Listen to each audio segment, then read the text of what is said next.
Este concepto, jóvenes, lo cierto es que no es tan sencillo como parece, ya no es tan sencillo como yo lo voy a explicar. Hay artículos que hablan o abordan este tema, pero entender la epigenética es todo un mundo, es todo un universo. ¿Ya? De hecho, en 2 clases, bueno, en 2 horas, mejor dicho, nos va a quedar corta para tratar de entender todo lo que tiene que ver con este campo de la genética. Entonces, hoy vamos a hablar de epigenética, vamos a ver la importancia de este campo, sobre todo en el campo, en el área de la salud mental, ¿ya? Porque este tema tiene que ver mucho con algunas enfermedades, bueno, tiene que ver mucho, por ejemplo, con cuadros como ansiedad, depresión, ¿ya? En esos casos, la epigenética explica por qué algunas personas no toleran muy bien sensaciones desfavorables o sensaciones de estrés. Entonces eso lo hablaremos en un rato.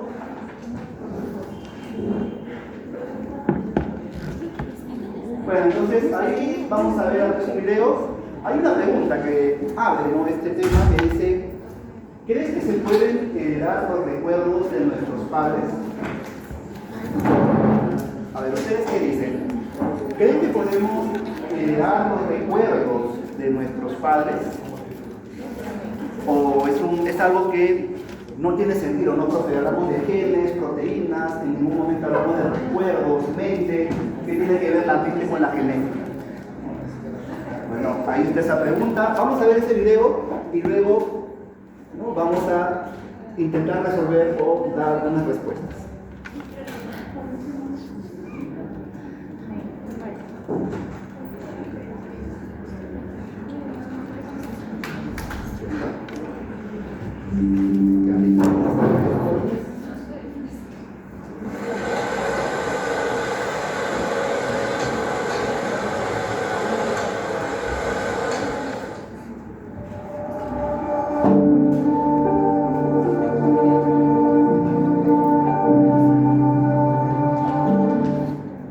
Uno de los momentos más duros de la historia nos muestra cómo el estrés generado por el hambre puede afectarnos mucho antes de tener uso de razón. Holanda, finales de 1944. En un invierno devastador, los ferroviarios holandeses iniciaron una huelga con la que esperaban paralizar el transporte de las tropas alemanas, ayudando indirectamente a las fuerzas aliadas. La huelga no solo fracasó, sino que tuvo terribles consecuencias para la población holandesa. Los nazis bloquearon el suministro de alimentos a gran parte del país y Holanda se sumió en hambruna. Cuando los Países Bajos fueron liberados y la Segunda Guerra Mundial terminó en mayo de 1945, más de 20.000 personas habían muerto en Holanda por inanición. Este horrible episodio ha pasado a la historia como el invierno holandés del hambre. Este episodio de hambruna provocado por los nazis comenzó y terminó abruptamente. La amarga experiencia se aprovechó como un experimento no planificado de salud pública. Las mujeres embarazadas fueron el grupo poblacional más vulnerable y los niños nacidos durante ese periodo sufrieron durante el resto de sus vidas de obesidad, diabetes, esquizofrenia y otras enfermedades en una embarazadas durante este periodo, ¿no?, de la hambruna allá en Holanda, demostró que el 10% de las personas nacidas de esas mujeres, ¿no?, cuando los primeros 68 años, pues fallecían, ¿no?, morían antes de lo esperado. Y hubo como una relación, ¿no? Compararon las mujeres que salían embarazadas en esa época con las mujeres que en esa época pues no lo estaban, y había una relación. Entonces, hasta ahí pues no había una explicación de cómo es que estas personas de alguna manera estaban afectadas o quedaron afectadas por un trauma que vivieron sus madres hace mucho tiempo atrás.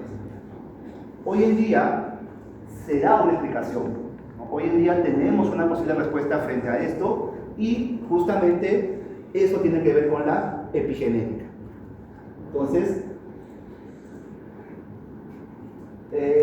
al final de la clase vamos a identificar los elementos, los mecanismos epigenéticos que modifican los componentes de la cromatina sin alterar la secuencia del ADN. Esto es muy importante, ¿ya? El núcleo de la epigenética es que se van a dar cambios en la expresión genética, en la información genética, pero sin alterar la secuencia del ADN. El ADN va a permanecer intacto, pero los genes van a expresarse como también van a inactivarse. Sabemos que las mutaciones pueden inactivar genes o pueden producir proteínas que son defectuosas. Pero ¿esto qué implica? ¿Qué implica una mutación? Que el ADN cambie su forma o cambie su secuencia de aminoácidos. Esa es una diferencia entre las mutaciones con, por ejemplo, lo que estudia la epigenética. Cambios en el ADN, pero sin la alteración de la secuencia del ADN. Entonces, muy bien, seguramente en biología celular les han dicho, ¿no? ¿Qué cosa es el fenotipo? El fenotipo no es más que la interacción entre el fenotipo y el ambiente. ¿Ya? ¿Por qué no podemos decir que el fenotipo solo depende del fenotipo?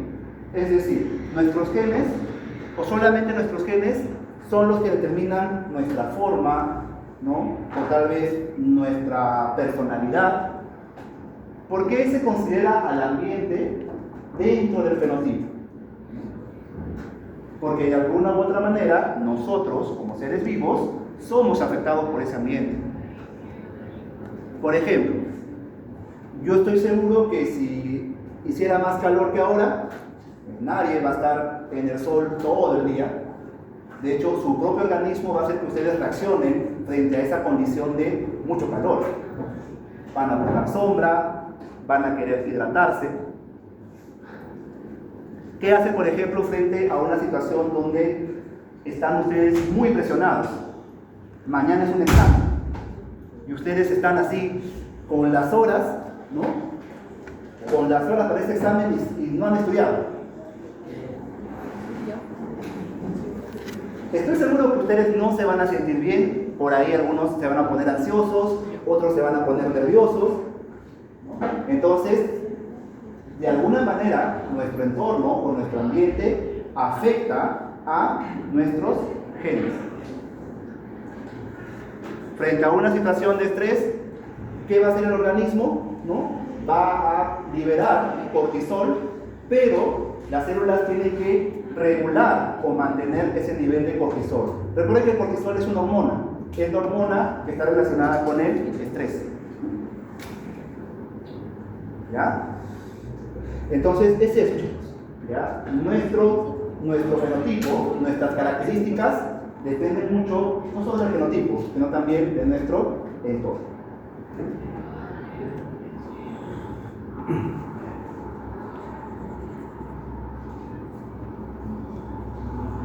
Entonces, la epigenética, les había comentado, es el campo de la genética que estudia cómo es que se regulan o se controla la expresión de los genes sin la alteración de las secuencias del ADN. El ADN va a permanecer intacto, pero por mecanismos epigenéticos, ya bueno, no está ahí, pero por mecanismos epigenéticos, esta expresión de genes en el ADN se va a alterar.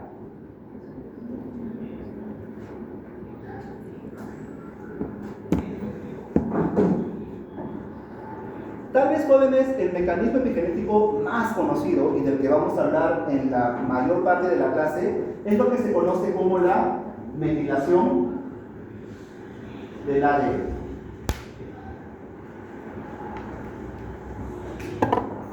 Entonces, ¿qué significa esto de metilación del ADN? Sencillo, tengo mi secuencia de nucleótidos del ADN, 3', 5', 5', 3', ¿Y por qué se le llama metilación? Porque existe un grupo químico que se conoce como metilo, que es un CH3, ¿ya? Esta es la fórmula de este metilo. Entonces, este metilo se va a unir a el ADN.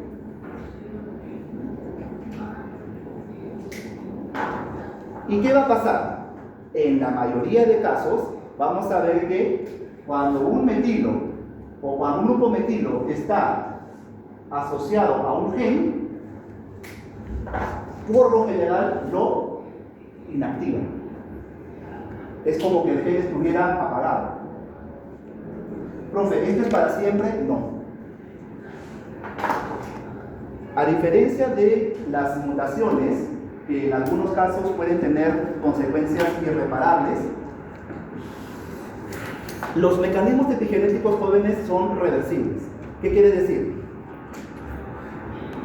Así como este gen se ha desactivado, sale este grupo metilo y nuevamente el gen se activa. Por algún motivo la célula quiere tener este gen inactivo, nuevamente el grupo metilo se inactiva el gen. ¿Ha cambiado la secuencia de ADN? No. Si este gen tenía adenina, timina, citosina, va a seguir manteniendo esas bases nitrogenadas, adenina, citosina y timina. ¿Ya?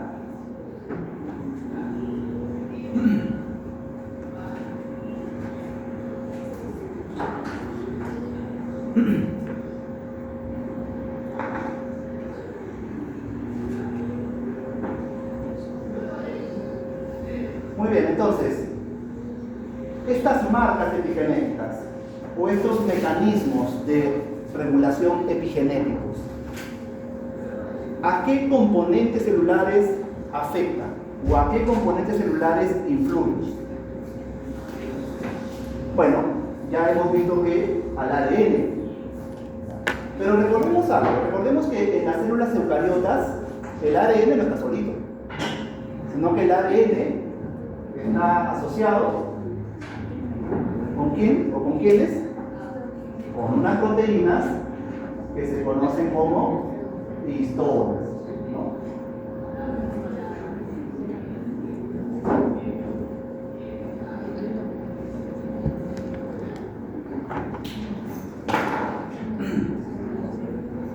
Entonces, estas histonas jóvenes también van a ser influenciadas o también van a ser blanco de los mecanismos epigenéticos. De hecho, vamos a ver ejemplos en donde no solamente se metila el ADN, sino que también se pueden metilar las histonas. Y eso va a causar eso va a causar en la mayoría de casos que estos genes no se activen, estén silenciados.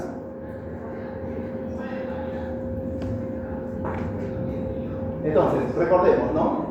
¿Qué cosa es la cromatina? Bueno, la cromatina es un componente celular que se encuentra dentro del núcleo y está formado por ADN junto a proteínas. ¿Y cuáles son las proteínas más conocidas dentro de la cromatina? Las histonas.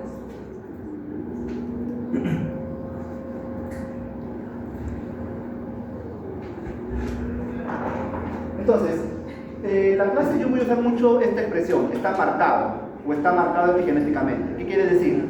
Que por ejemplo, si estamos hablando del metilo como marcador epigenético, entonces aquí yo voy a decir que esta histona está marcada. ¿Por qué está marcada? Porque está un grupo metilo interactuando o asociada a esta histona.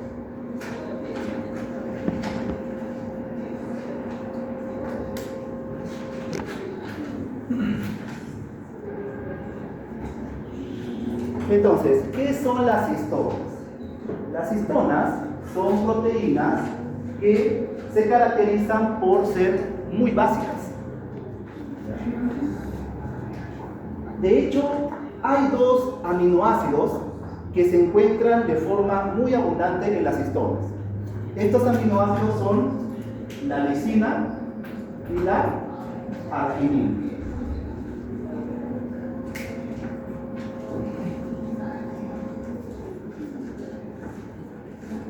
Entonces, estos aminoácidos son los que se encuentran en mayor proporción dentro de las histonas.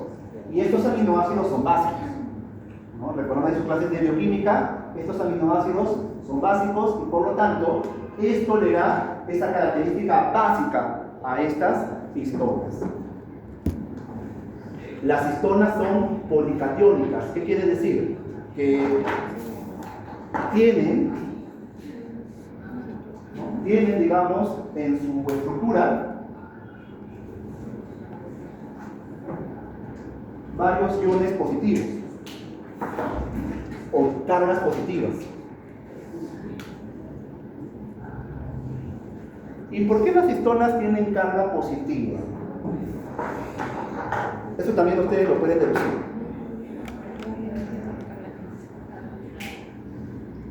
¿El ADN tiene carga? Sí. ¿Cuál es la carga del ADN? Negativo. Muy bien. ¿Y por qué? Por los grupos fosfato. Entonces, justamente esa unión o esta interacción entre el ADN con las histonas es gracias a la carga que presentan cada una de ellas. ADN negativo, histonas positivas. Entonces, va a haber ahí una unión, va a haber una fuerza que una a estas dos moléculas o estas dos macromoléculas. Por eso se dice que las histonas son proteínas altamente básicas y policatiónicas, tienen varias cargas positivas.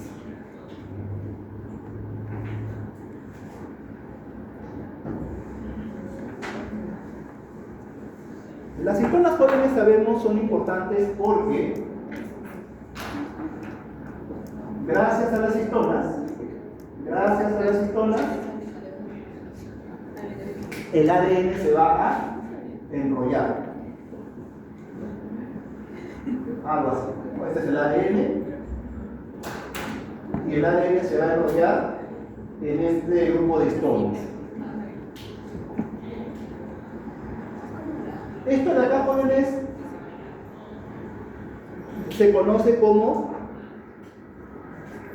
octámero de histonas. ¿Y por qué se llama octámero de histonas? Porque el ADN, para enrollarse, no lo va a hacer en una histona, sino que lo va a hacer en un conjunto, en un complejo que está formado por 8 histonas. Es por eso que recibe ese nombre, octámero de histonas, porque son 8 histonas en donde se va a enrollar el ADN. Y no sé si esto les han comentado en su clase de biología celular, son 8 histonas, pero hay una histona adicional.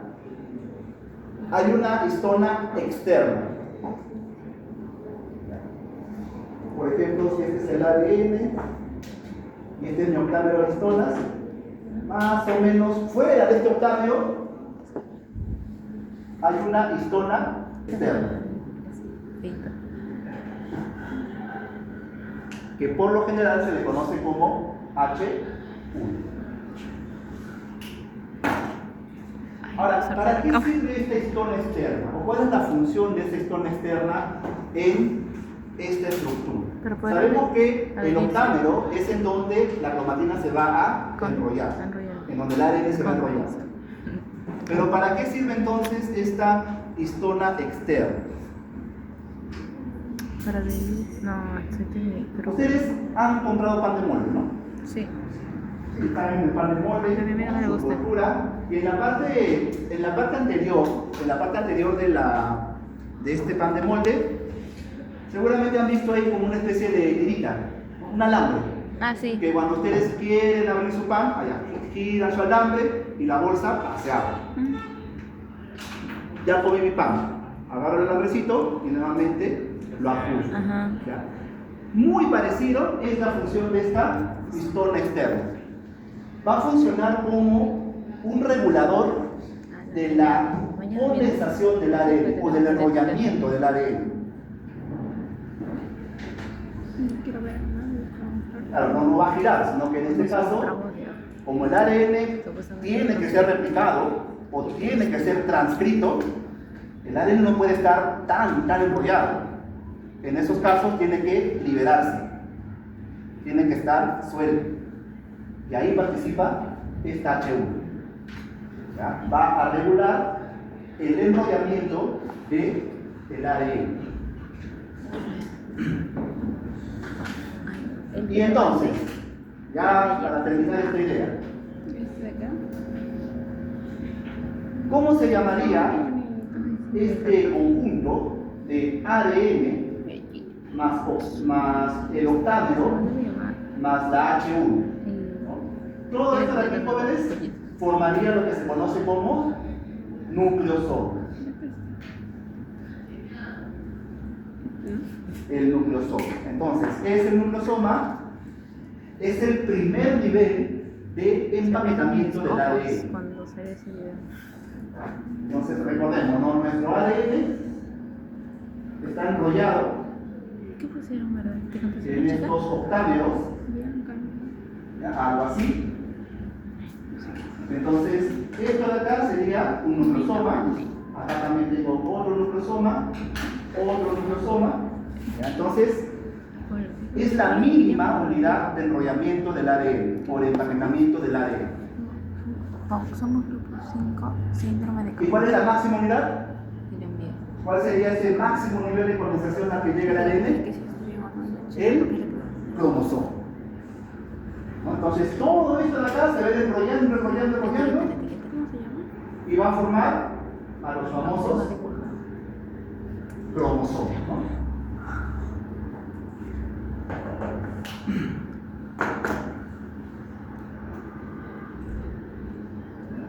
Bueno, entonces, como les decía, ¿no? La lisina y la tirina son los aminoácidos que están en mayor proporción en las histonas. ¿Pero qué fecha son? 7. Hay otro de los 7. ¿Cuál es 7? Entonces, ¿qué son los nucleosomas? Son asociación de los filamentos del ADN con un núcleo de histonas formado por 8. Bueno, cada histona tiene su nombre, ¿no? Cada histona tiene un nombre, ¿no? Hay dos histonas que se llaman Porque ya tengo H2A, mi plata ya dos para que se comprar. llaman La cosa es H2B, conseguir. dos H3, dos Ese era el H4, que era en fin, mayor. ese es el Pero nombre que cuando le damos a las estaba histonas. Y recuerden que también hay una histona Ah, pues, eso ya. externa, No, pero que fíjate esta cuándo sí es. solo es una, la H1.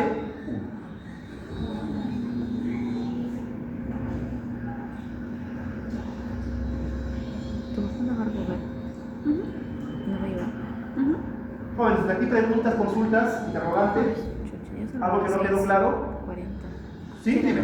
¿Todo bien? Ya, Sí. listo.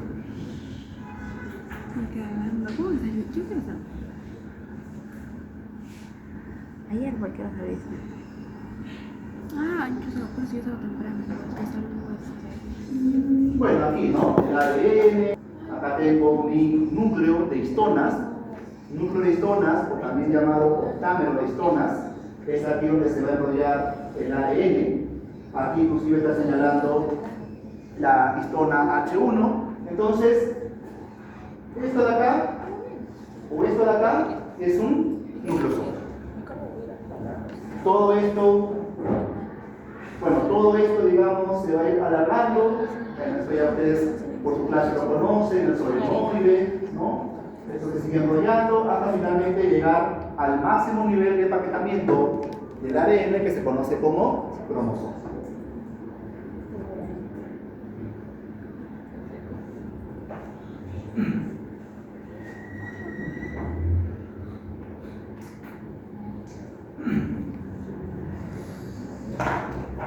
A ver, ¿cuál es la diferencia entre eucromatina y heterocromatina? A ver, ¿quién recuerda de su clase de biología celular? ¿O es lo mismo? A ver, ahí conversen un ratito, digan, ¿te acuerdas qué era? ¿No? Más o menos. Una es más condensada que el otro. Ya, ¿quién es más condensada que otro? La heterocromatina. Ya, la heterocromatina, ya, muy bien. En cuanto a ubicación, ¿ya? ¿Estarán en el mismo lugar? No. Hay una que está asociada a la membrana interna de la carioteca, es decir, está asociada a la membrana nuclear. ¿Cuál es esa? La heterocromatina. Mientras que la teocromatina se encuentra dispersa en el carioplasma. ¿Qué es el carioplasma? Recuerden, es el contenido interno del núcleo, también llamado cubo nuclear, pero más se le encuentra como carioplasma. Entonces, en ese carioplasma se va a encontrar la eucromatina. Como dijo su compañera, una está más enrollada que la otra. La heterocromatina es la que se encuentra más condensada, más enrollada que la eucromatina. Y esto es importante, porque si bien es cierto, ambas son ADN, solo una de ellas se va a expresar. Solo una de ellas es la que va a realizar la expresión genética. ¿Y cuál es? Eucromatina. Esta es la que va a expresar la información genética.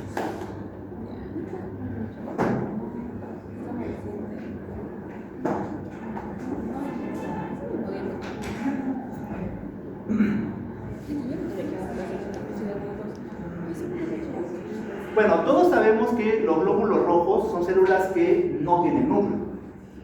Pero hay un momento durante la formación de los glóbulos rojos, es decir, durante la eritropoiesis, hay un momento en que las células que van a dar origen a los glóbulos rojos tienen un núcleo, tienen un pequeño núcleo. Pero cuando se compara ese núcleo con el de una célula que en toda su vida sí tiene núcleo, se observa que este núcleo, que luego va a desaparecer, tiene abundante heterocromatina. Recuerden que la heterocromatina es justamente esa cromatina que no se expresa. La que se va a expresar es la eucromatina.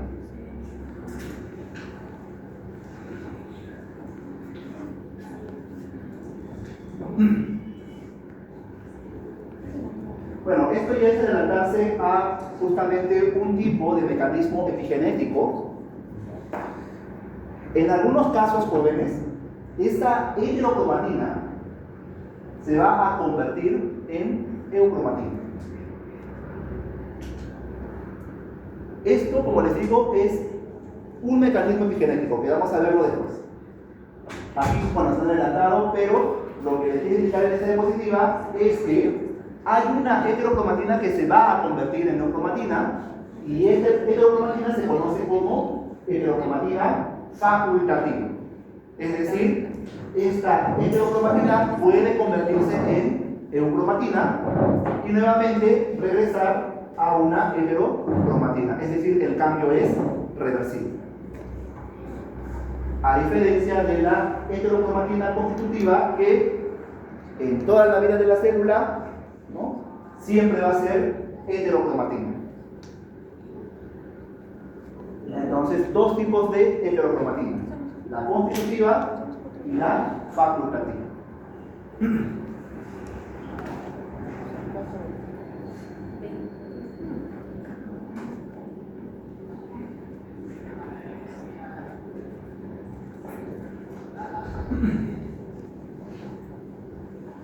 Bueno, lo que les comentaba, ¿no?, la eucromatina entonces puede convertirse en heterocromatina y viceversa.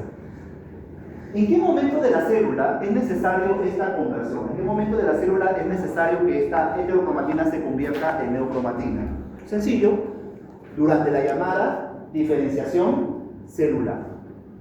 Recuerden, todos hemos partido de ser una célula, una sola célula, que por mitosis empezó a multiplicarse, empezó a dividirse, hasta que finalmente esas células madre fueron diferenciándose para convertirse en nuestras células somáticas o células corporales. Entonces, eso es diferenciación celular, ¿no? Cambio en la forma y la función de la célula durante el desarrollo embrionario. No, imagínense, todos ahorita seríamos una masita de células madre, pero tenemos células que se encargan de, células que están en el hígado, células que forman el corazón, células que forman los huesos. Eso es consecuencia de una diferenciación celular. ¿Ya jóvenes? Entonces, en esos casos, en esos momentos, cuando la célula necesita diferenciarse, es cuando ocurre esta conversión, ¿no? De heterocromatina a eucromatina y viceversa, ¿no? De eucromatina a heterocromatina.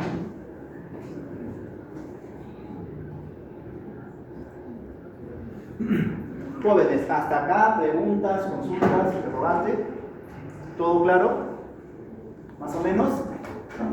Estoy tratando de, hasta esta parte, recordar, ¿no?, algunas cositas que ustedes ya conocen por su curso de primer ciclo.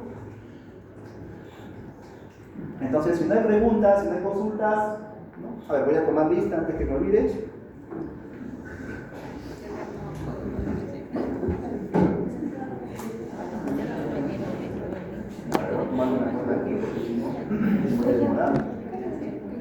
El grupo está poniendo. A ver, pues. ¿Steven Álvarez? ¿Steven? ¿Cómo estás? Bien. Va a salir el primer y va a responder 5 preguntas. Ernesto Baceto. Cada grupo va a hacerlo. Por eso en el grupo. Carmel Baja. Stephanie Castillo. Andrea Castro. Andrea. No todos dicen. Lady Chang. Mi amiga ya mandó ya mi plan. Adrián Díaz. Presente. Claudia Flores. Ángela Guerra. Diego Guerra. Luis Hidalgo. Celeste Hoyos. Celeste, muy bien. Bianca Jara. Samantha Lara. Diana Milagros. Sebastián López.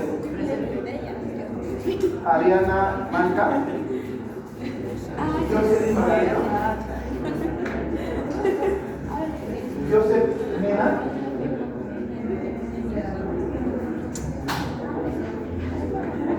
Rodrigo Moreno. María Mucha. María. Nayeli Mujica. De Aracel Tranquilidad. Angie Mireya. Angie. Diego Palacios. Fernanda Palacios. Angélica Paredes. Cristian Penas. Leslie Quispe. Alexandra Ramos. Rosario Herrera. Regulación epigenética. Recuerden que en la epigenética el ADN no altera o no cambia la secuencia de nucleótidos. Lo que va a ocurrir en la mayoría de casos es la formación o la aparición de las llamadas marcas epigenéticas, que pueden ser, por ejemplo, grupos químicos. ¿Ya? ¿Vas a cargarlo? Sí, ya.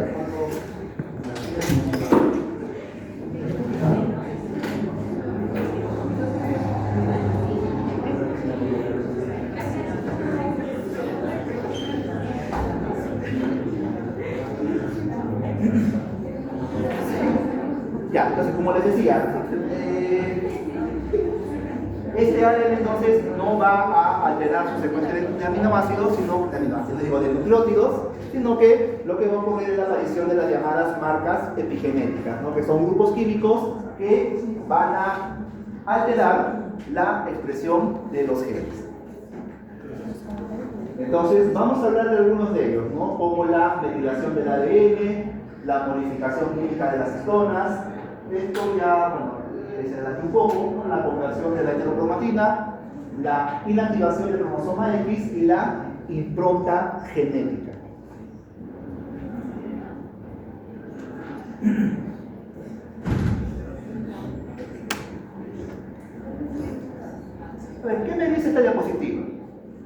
que en el ADN hay unas secuencias que son citosina, guanina, pero son repetidas. Son repetidas.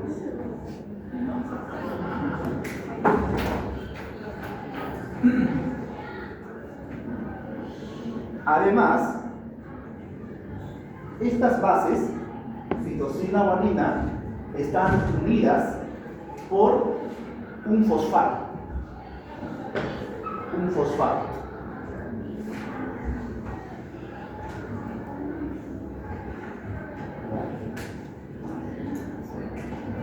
Esto de aquí se conoce como isla CPG. Esta secuencia del ADN que consiste en varias repeticiones de citoguaninas unidas por un fosfato se conocen como islas CPG.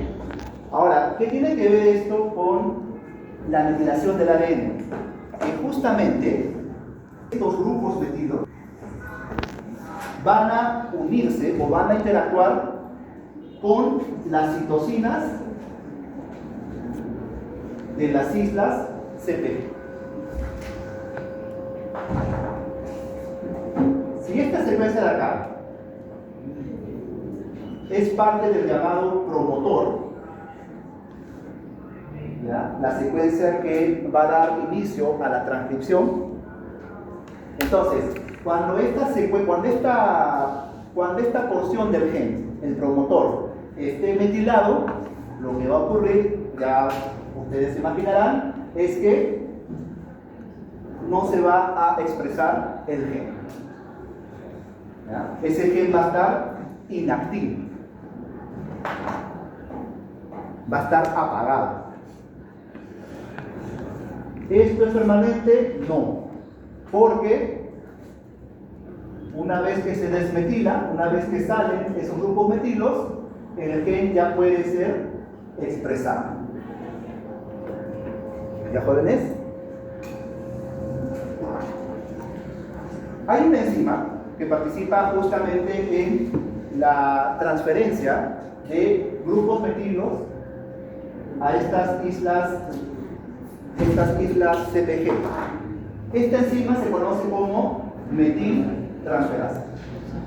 Por si acaso, ¿no? La enzima que se encarga ahí de adicionar o agregar un grupo metilo a estas islas CPG.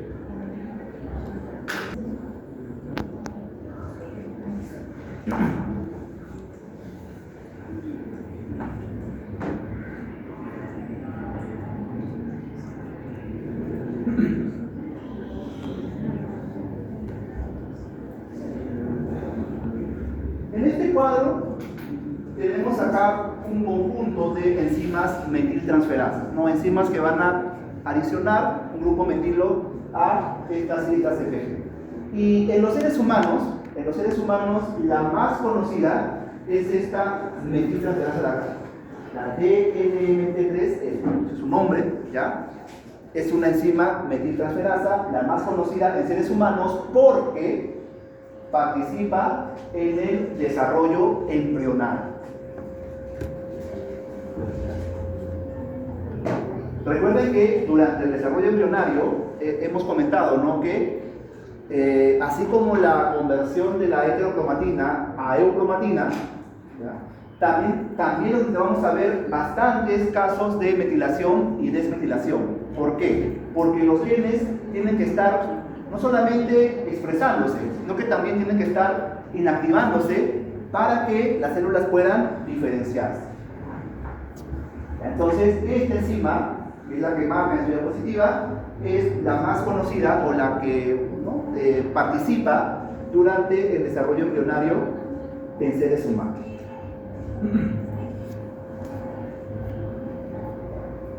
Ahora, aquí un poco para, como se dice, volarles la cabeza.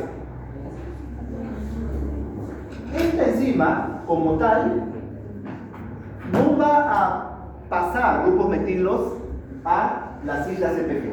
O sea, en otras palabras, esta enzima no tiene actividad metiltransferasa.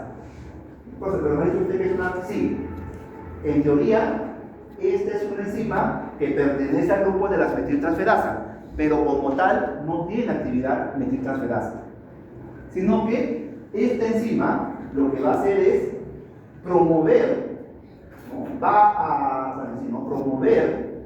a ordenar a otras enzimas que se encarguen de esa actividad metiltransferasas. ¿Cuáles son estas enzimas que van a ser, activadas por esta enzima de acá? Estas dos de aquí, ¿no? La 3A y la 3B. ¿No? Bueno, el nombre, los iniciales no cambian, ¿no? DMT, por eso más sencillo, la 3A y la 3B. ¿Ya? Entonces, nuevamente, esta enzima de aquí por sí sola no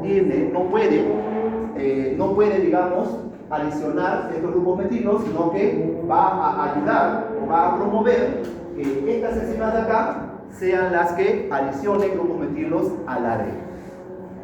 Es algo ahí que se menciona en este cuadro. Sí. ¿Serían como las coenzimas? Como las coenzimas, no leí ahí que tenga actividad coenzimática, sino que más bien promueven el trabajo de estas dos enzimas. Ya, porque al final también tienen la misma estructura, ¿no? Todas son proteínas, pero las coenzimas por lo general no pueden ser otro tipo de moléculas.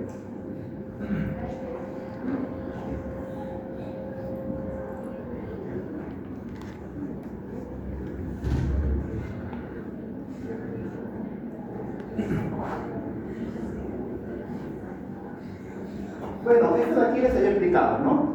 Tengo acá un gen, tengo acá la región promotora, que es la región en donde se va a dar inicio la transcripción del ADN. Y en este caso tenemos ahí estas islas FG que están sin metilar, no están metiladas, pero cuando estas islas se metilan, cuando las citosinas se metilan, entonces lo que va a ocurrir es la inactivación o el silenciamiento del gen. ¿Ya? El gen se va a silenciar.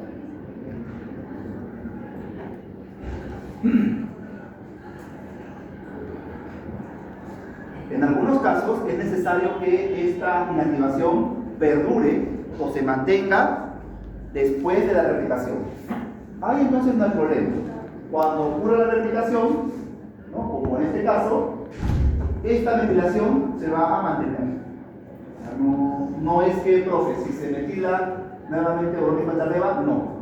Se replica el ADN y va a conservar o va a mantener esos grupos metilos.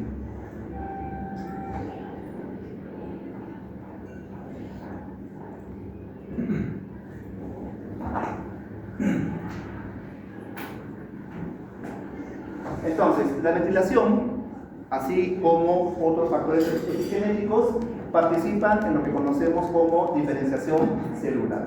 De hecho, en esta imagen, en esta gráfica, lo que estamos viendo acá es el nivel de metilación. Hemos mencionado que en la gametogénesis, tanto el espermatozoide como el óvulo provienen de las llamadas células germinales. Entonces, aquí yo tengo mis células germinales. Pero, ¿qué les llama la atención? Que tienen un alto grado de metilación.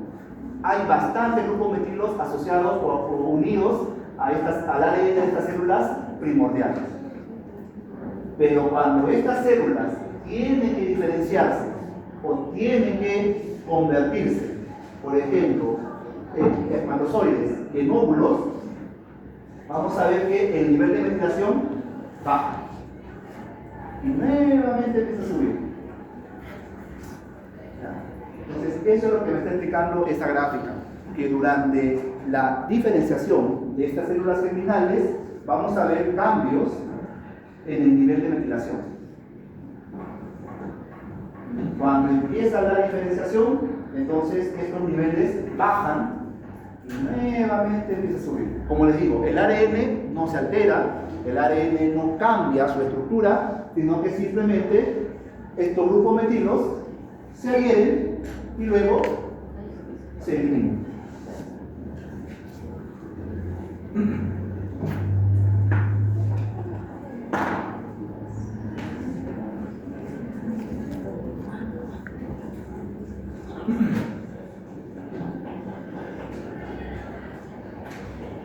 Entonces, esto de acá es lo mismo que ya les he mencionado. En una línea celular, es decir, desde el origen de una célula, desde la célula madre hasta la célula diferenciada, entonces, esos cambios, esa diferenciación, se debe principalmente a mecanismos de metilación del ARN. Bueno, hay nombres de genes, pero no son tan necesarios de explicar. Entonces, esto, ¿no? Todos en algún momento de nuestra vida hemos sido una sola célula, que luego se ha ido dividiendo hasta que finalmente esas células fueron diferenciándose a células corporales, a células somáticas. Entonces, ¿qué mecanismo me explica toda esta diferenciación de células madre hasta células diferenciadas? La metilación del ARN. Específicamente la metilación de regiones promotoras del ARN.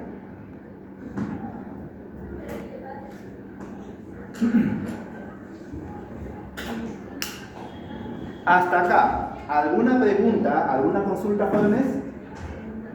¿Todo claro? ¿Sí? ¿Más o menos? ¿Ahí? Sí.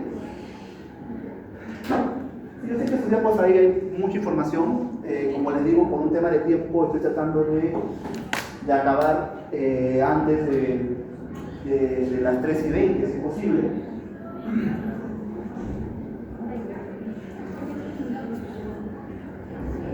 Muy bien, hemos hablado entonces de la metilación, pero a nivel del ADN.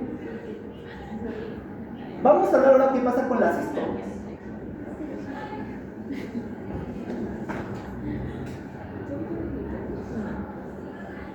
¿Cómo esquematizo esto?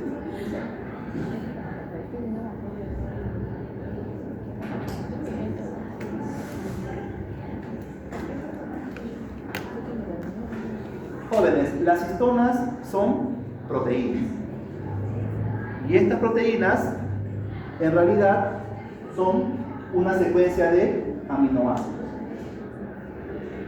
Entonces, cuando vemos la estructura de una histona, solamente una histona, vamos a ver que una secuencia o una parte de estos aminoácidos es lo que va a formar justamente el cuerpo de la histona. Este es un histona.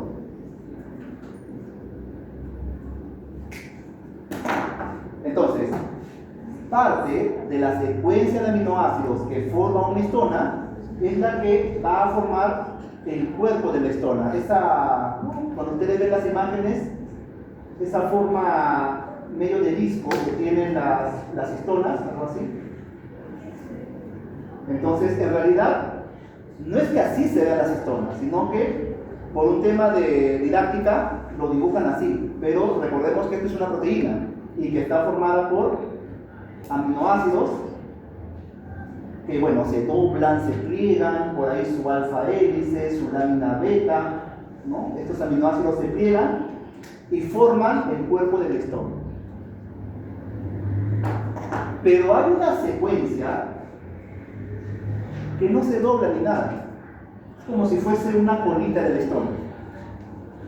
Justamente esta secuencia de aminoácidos que no está plegada o que no forma parte del cuerpo del histona se conoce como cola de histona.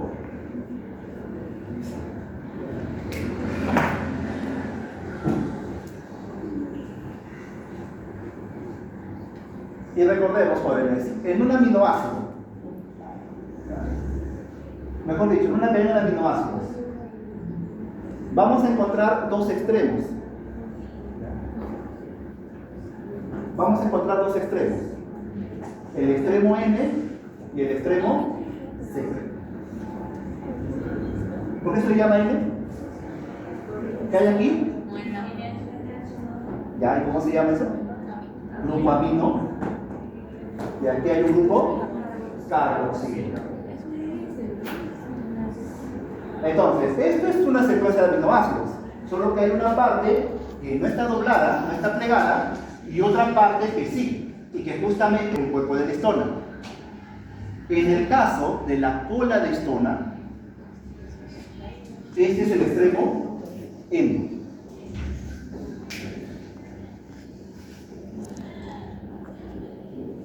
Entonces,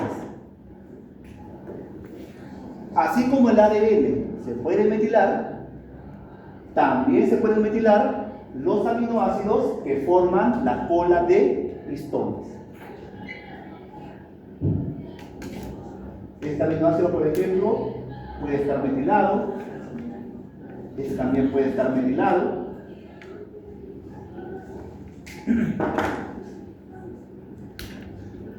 Entonces, en otras palabras, las histonas también pueden tener marcas epigenéticas.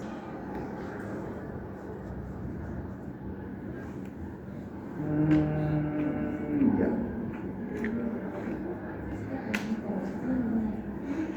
Bueno, el ejemplo común que les doy es justamente la metilación, pero hay otras formas de cambio químico. No solamente agregar metilos, no también, por ejemplo, agregar grupos acetilos, que en este caso se conoce como acetilación.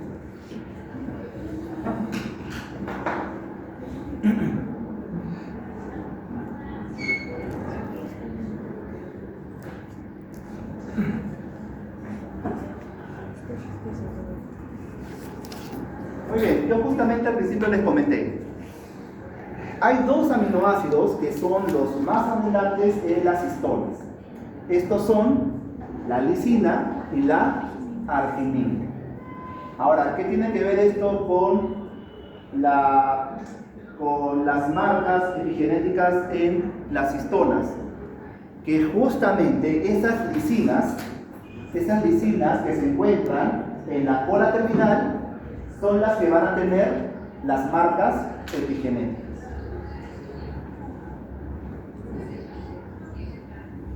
¿Ya? Entonces, en este esquema que yo les he puesto, lo más probable es que esta de acá sea una lisina, que creo que la registran como acá. Acá también, una lisina. ¿Ya? Entonces, aquí no lo que les decía. Tengo mi histona, tengo mi cola de histonas, que termina en un grupo amino, y es aquí, en este caso, donde va a aparecer una marca epigenética, que en este caso ya no es el metilo, sino el grupo acetilo. El grupo acetilo.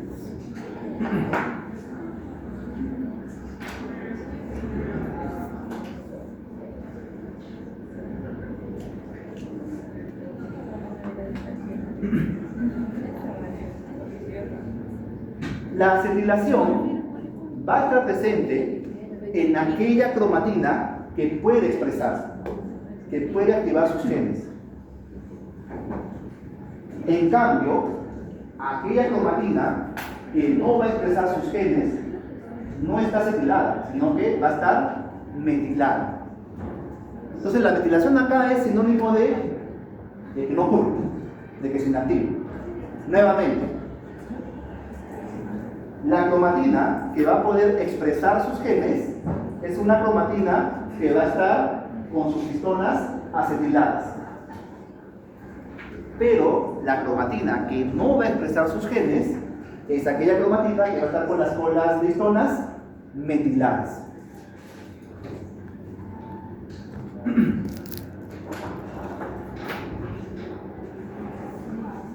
Por lo tanto, la acetilación de histonas va a ser importante en los procesos de replicación y transcripción, porque va a permitir que los genes se expresen. Va a permitir que estos genes que participan en la replicación y la transcripción puedan trabajar con normalidad. En cambio, si a estas histonas yo las marco con grupos metilo, entonces lo que voy a provocar es que se regule o se inactive estos procesos de transcripción y replicación. Es un mecanismo de regulación al fin y al cabo. Creo que en biología celular han visto ahí regulación del ciclo celular, ¿no? En bioquímica ni qué decir, en bioquímica se ven bastantes ejemplos de regulación, ¿no? a nivel molecular. Entonces es lo mismo. Estamos hablando acá de mecanismos de regulación, pero a nivel de epigenética, a nivel de, en este caso, marcas epigenéticas. Gracias. ¿No voy a dar la hora? Sí, tengo que avanzar un poco más.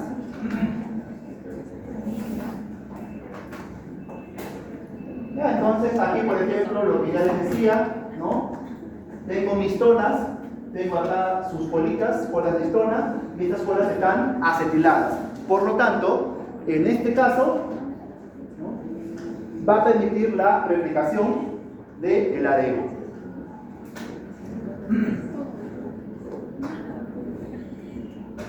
En cambio, si estas colitas estuvieran metiladas, lo más probable es que esta cromatina esté inactiva, no se exprese. Profe, ¿estos cambios son permanentes? Recuerden, no. ¿Ya? En la epigenética, estos cambios o estas marcas epigenéticas no se mantienen para siempre. Y es sencillo, ¿no? Creo que es más sencillo quitarle un grupo metilo a una histona o al ARN que quitarle, por ejemplo, toda una secuencia de nucleótidos. Por eso que en estos casos, estos cambios son reversibles. Estas condiciones son reversibles.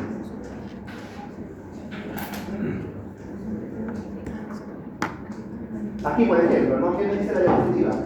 Cuando estas colas de histona están acetiladas, ocurre la transcripción. Pero cuando estas colas pierden esa acetilación, entonces hay una represión o inactivación de la transcripción.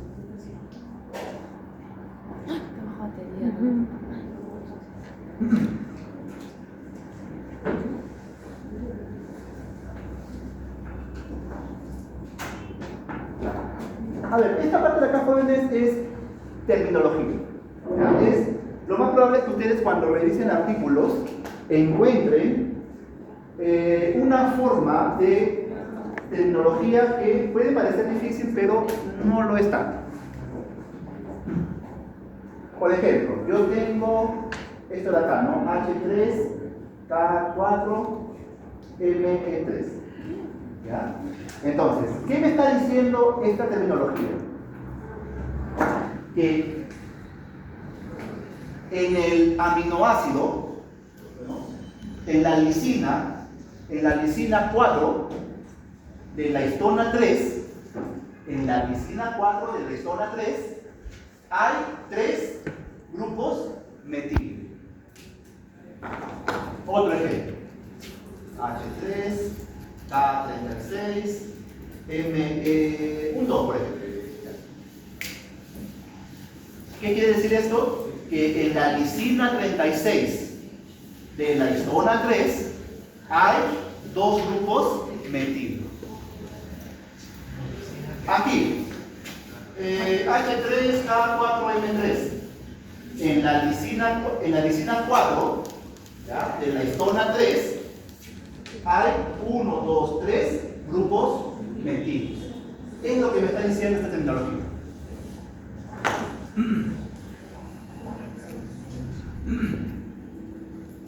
¿Ya?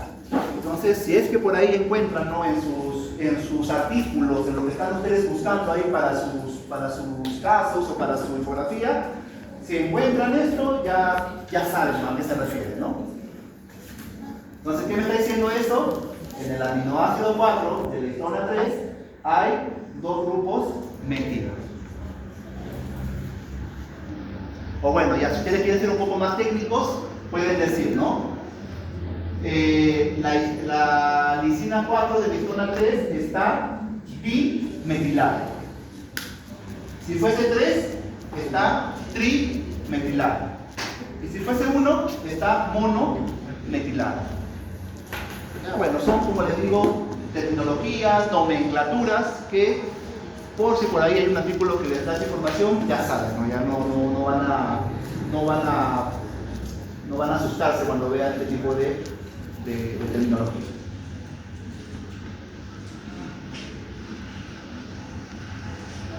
Sí, ¿Acá siempre va a ser lisina o puede ser arginina, ¿ya? Pero en los casos que he revisado, la mayoría son con lisina, ¿ya? La mayoría eran con lisina, ¿no? Los ejemplos que he revisado, en la mayoría colocaban lisina. O sea, por lo general acá se referencia a aminoácidos. Sí, recuerden que por bioquímica a cada aminoácido le corresponde una letra. ¿Ya? De hecho es una tabla que ni yo recuerdo, ¿ya? Pero esta acá representa la lisina, ¿ya? Claro, lo más sencillo es que lo ponen así, ¿no? Algo así, lis, pues lisina. Pero hay una terminología en bioquímica que son letras. Por ejemplo, a la lisina le corresponde K. A ver, un ejemplo ahí como para que esto... A la arginina, a ver, letra, ¿qué le corresponde a la arginina? Sabemos que es ARG, está más sencillito, arginina. Como R, ahí ya está sencillo, ¿no? Entonces, es terminología. Ya en este caso, K es lisina. Esas son bioquímica, chicos, bioquímica. Que sé que ya todos han aprobado, ¿no? Bioquímica. Sí. No, sí, química sí sé que se puso pesadito. Se puso bien pesado. No sé si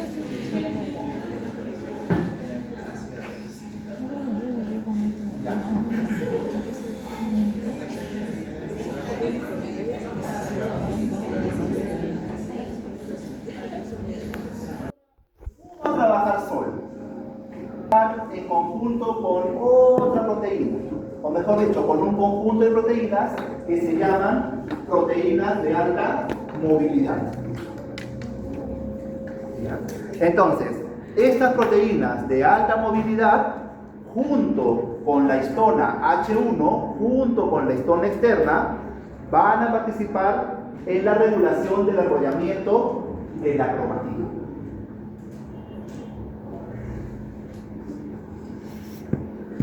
¿Ya? Entonces, estas proteínas de alta movilidad, junto con las histonas H1, van a permitir que los procesos celulares se desarrollen con normalidad. La transcripción se realiza sin problema, la replicación se realiza sin problema. ¿Y esto por qué? Porque normalmente cuando la H1 está solita, esa va a ser como el alambre que, ¿no? Por más que ustedes apuren su pan, no va a salir nada de la bolsa. Pero ahí entonces aparecen, ¿no?, las proteínas de alta movilidad que le dicen a la histona 1, oye, relájate, cálmate, vamos a hacer replicación, transcripción, por eso tenemos que desenrollar el ARN. ¿Ya? Entonces, estos dos componentes, ¿no?, la histona 1 y las proteínas de alta movilidad, van a participar en el control o la regulación del enrollamiento de la cromatina. Le falta un poquito.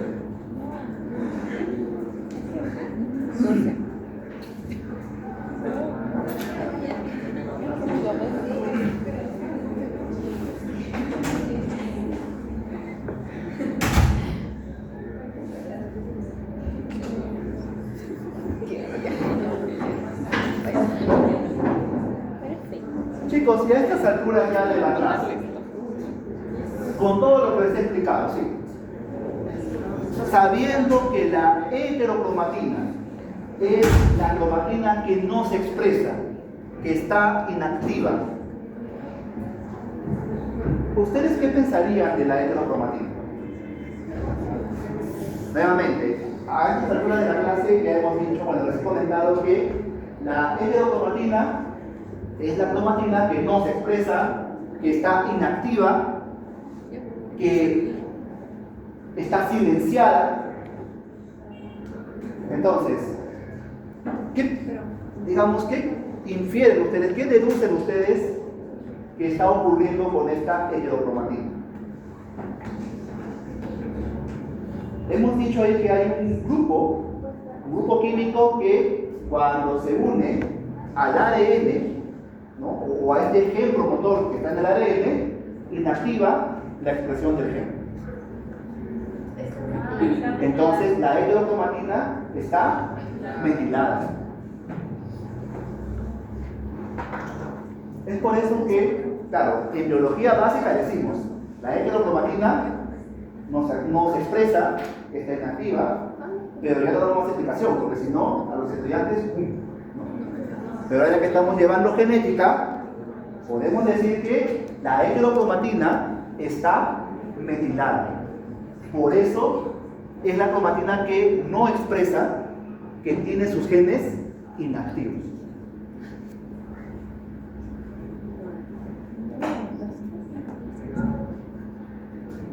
¿Y la L-cromatina tendrá metilos o no tendrá metilos? ¿Tiene o no tiene la L-cromatina? ¿Qué creen ustedes? Ella sí se expresa. Ella sí. Entonces, ¿tiene o no tiene grupos metilos? No tiene. Recuerden que estos grupos metilos serían como los antagonistas. Los que dicen, oye, no te vas a expresar, no vas a codificar ninguna proteína. Entonces, en este caso, la eucromatina no tiene grupos metilos, no está metilada. Entonces, jóvenes, al tener estos, bueno, ya lo borré, pero ahora que ya sabemos que la heterocromatina tiene grupos metilos y la eucromatina no los tiene, ahora es sencillo entender que en cualquier momento la heterocromatina puede convertirse en eucromatina. ¿Cómo? Quitándole los grupos metilos. ¿Y esa eucromatina puede convertirse en heterocromatina? Claro, le agregamos grupos metilos y ya se inactiva. Ya no codifica nada esa, bueno, ahora es heterocromatina, pero que antes era eucromatina. Entonces, eso también es otro mecanismo de regulación epigenética, la conversión de heterocromatina a eucromatina.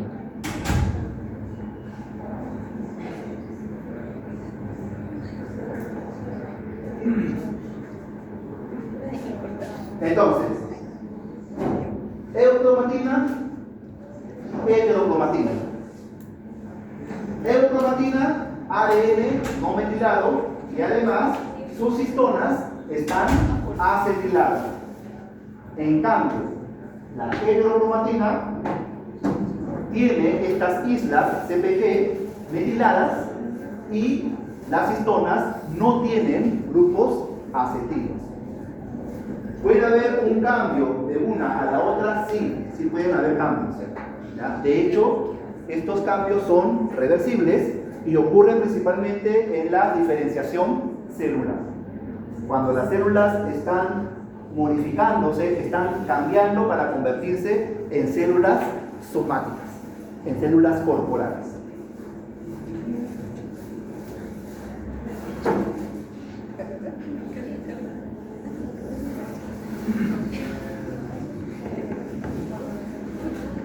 Muy bien, esto entonces ya les he explicado, ¿no? Tengo mi heterocromatina y tengo mi eucromatina. Por lo general, la heterocromatina no se expresa, se inactiva, justamente porque tiene grupos metilos asociadas a ella. En cambio, la eucromatina, que es la que sí se expresa, es la que no tiene grupos metilos. Entonces, es lo mismo, solo que ahí le ponen más, ¿no? más cositas, pero en esencia eso es lo que quiere decir esta diapositiva, ¿no?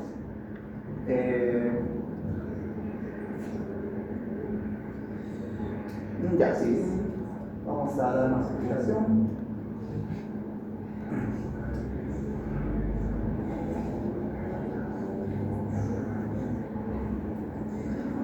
A ver, esta parte de acá ya vamos terminando entonces con nuestra clase para que ustedes tengan su descanso y puedan ya coordinar con sus grupos. ¿Ya?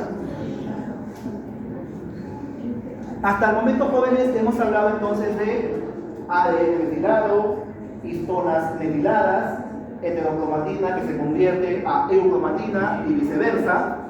Ahora hablemos de otro mecanismo que va a tener su paso a paso, va a tener su qué es lo que pasa, en dónde pasa y cuál es su resultado. Vamos a hablar de los ARN no purificantes. ¿Qué son estos ARN no purificantes? Son moléculas de ARN que regulan la expresión genética.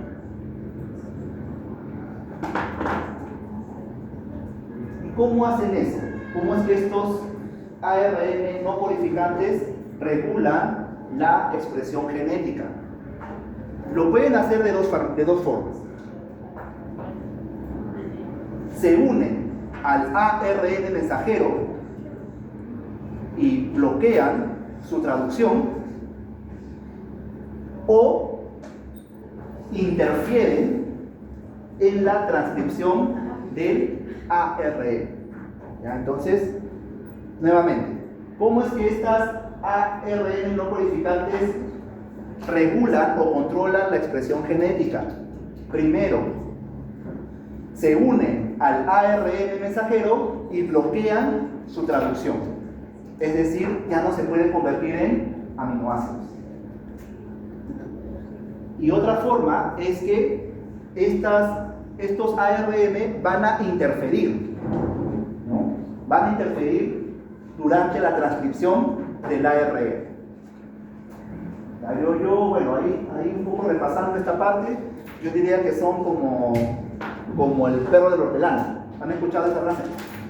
El perro del hortelano no come ni deja comer. Ya, entonces algo parecido, ¿no? Estos ARN no modificantes no expresan ni dejan expresar.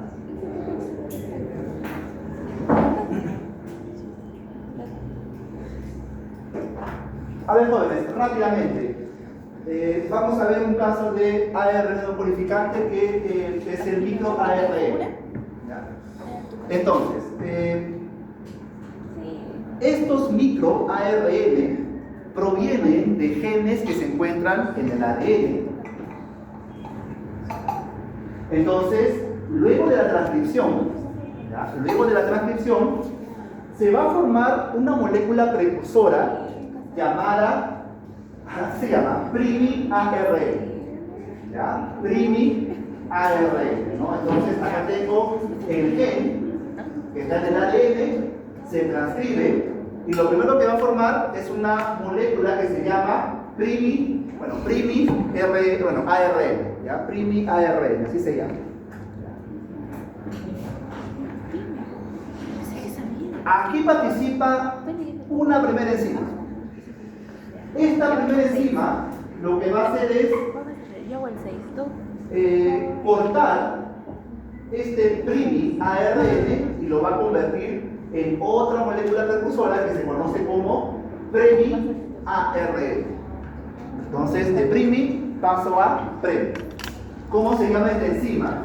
Que es la que convierte el primi-ARN en premi-ARN. En los libros se conoce como drocha.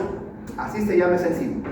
¿Ya? Entonces, una enzima llamada drocha procesa esta molécula y la hace más corta, formando un premi-ARN. Como digo, estos son pasos a pasos que son importantes mencionar. Entonces, nuevamente, para que no se pierdan, parto de mi gen que se encuentra en el ADN, este gen se transcribe y va a formar una primera molécula precursora que se llama primi-ARN. Una enzima llamada drocha va a cortar este primi-ARN y lo va a convertir en premi-ARN. Pero todo eso, jóvenes, ocurre en el núcleo. Todo lo que estoy contando está ocurriendo dentro del núcleo. Este premi-ARN tiene que salir del núcleo. Entonces, ahí participa una proteína de transporte que se llama exportina 5. Acá les he puesto ahí en la diapositiva para que no se pierdan. Entonces, una proteína de membrana nuclear llamada exportina 5 va a mover o va a enviar este pre-ARN del núcleo al citoplasma.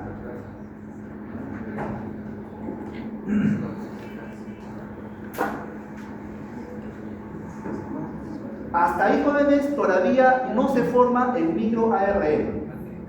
Hemos mencionado el pre-ARN, el pre-ARN, pero hasta ahí todavía no vemos rastros del microARN. ¿Qué ocurre en el citoplasma? Esta pre-ARN se va a convertir en una molécula de ARN de doble cadena. ¿Ya? Recuerden que el ARN naturalmente solo tiene una cadena, pero esta pre-ARN se va a convertir en una molécula de ARN de dos cadenas, como si fuera un ADN, pero solamente de ARN. ¿Y quién es la responsable de convertir este pre-ARN en una molécula de dos cadenas de ARN? Otra enzima que se conoce como dícer. La enzima dícer convierte al pre-ARN en un ARN de doble cadena. ¿Y por qué hace esto? Para formar, ahí sí, al llamado microARN. No está acá, aquí está, el microARN. Entonces, para que este pre-ARN se convierta en un miARN, lo primero que tiene que pasar es que tiene que volverse una doble cadena de ARN. Eso lo va a hacer la enzima dícer. Entonces, yo tengo acá una cadena que va a ser el microARN y la otra cadena que va a ser un ARN no purificante. Esa cadena al final se va a eliminar, se va a degradar, ¿no?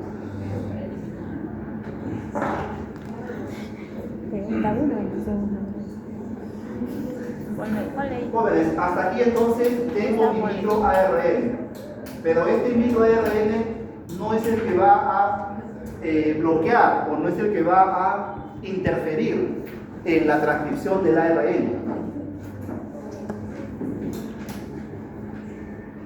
Previamente a eso, previamente a que se forme el microARN, en el citoplasma se va a formar un complejo molecular. Se forma un complejo molecular llamado RISC,